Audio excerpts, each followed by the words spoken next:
Why are you supporting Barack Obama? Other than that, he's smart, he voted against the war in Iraq, so he supports universal health care. What's the number one reason that you're voting for him? Or you're just too fed up with the Republican administration over the past 8 years? You're just too disappointed at Bush? No, I'm not only supporting him because of that, but I would have supported any Democrat over the Republicans this year. I think, although George Bush proved to be a very competent politician, I mean, he did win election twice, even though it was close, even though the first time he really lost the popular vote. The fact is, he has been absolutely awful at governance. When you look at what has been accomplished or not accomplished in the last 8 years, when you look at the disastrous war in Iraq, I mean, it has been an absolute disaster. You look at the economic crisis. Well, that can't be blamed entirely on George Bush. The fact is, the Republicans have been deregulating the financial sector, and that deregulation allowed this crisis to happen. So yes, I think the Republicans have had more than enough time to demonstrate what they could do as the governing party. They have failed. It's time for a change. Now, I happen to favor Democratic policies over Republican policies. That is, I favor, more intelligent regulation, I favor universal health care, I favor better treatment of labor. So for all these reasons, I'm inclined, personally, to support the Democratic Party. Why do you think that Obama didn't choose Hillary as vice president? A lot of people say that if he chose Hillary as vice president, that'll be like a perfect doll. McCain led the national poll first time in September. And it's all because of the vice presidential choice. Why do you think he didn't choose Hillary Clinton and Joe Biden instead? Because Hillary and Bill Clinton has endorsed Obama after. I think I know why he didn't pick her. All right? Why?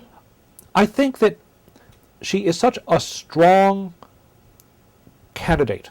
She was, a strong personality. This was someone who wanted to be president, who fought him down to the wire, who did not give up easily.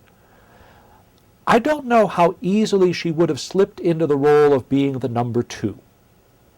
The job of a vice president, right, as a candidate, is to support the president, to be out there talking about how great, the presidential candidate is. And once elected, the VP plays a second banana role to the president. Doesn't get to set the agenda. The agenda is set by the president. And the VP is supposed to support that agenda. Hillary Clinton is someone who wanted to be in the top slot. She is a very strong personality with her own ideas and her own agenda, and I think she might not have been so easy to work with in the number two slot. Why does Obama label himself post-partisan and just try to stay away from any kind of relationship with any of the past presidents? He's trying to differentiate himself from anyone in the past. Obama wants to distance himself from the kind of politics that has characterized American elections for the last several decades. And that includes the partisanship that was evident in the Clinton administration. He wants to be a post-partisan president.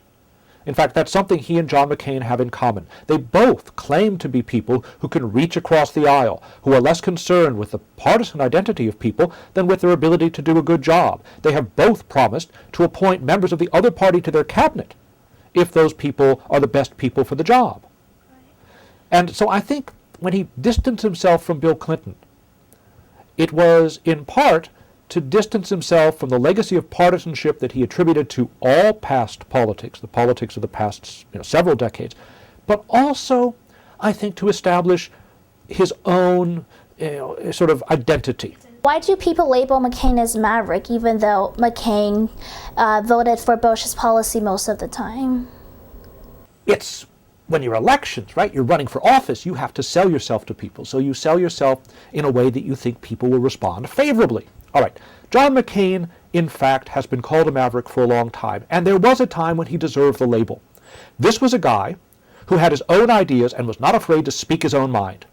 Back when George Bush first proposed his tax cuts, John McCain stood up and said, "These tax cuts benefit the rich, they're unnecessary, they're bad economics."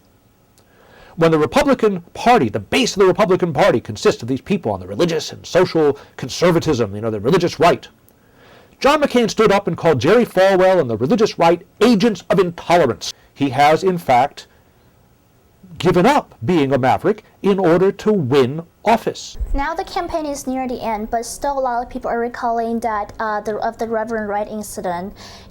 Do you think he dealt with the campaign properly by giving a speech about race? And how come Reverend Wright's radical style just didn't affect him at all? It's a kind of false scandal, right? In the sense that, I mean, he may be a bit intemperate. I mean, if you're a middle of the road person, if you're the kind of person who doesn't like hearing and does not yourself use, intemperate, angry language to make a point, if you prefer your sermons to be, oh, and God wants us to love one another and to be good to one another, and that is the way we shall always be, because we are good people when we are in God's hands. I mean, if you want to be like that, and that's your idea of religion, then sure, this guy is, beyond the pale. But like I said, it's an established pulpit style. All right, so the guy gets a lot of media attention. It becomes an embarrassment for Obama, and he deals with it with one of the best speeches about race in America that we've heard for a long time. So far from being a mistake, he turned that into a plus. Thanks for joining us, Professor Newman. Appreciate your time.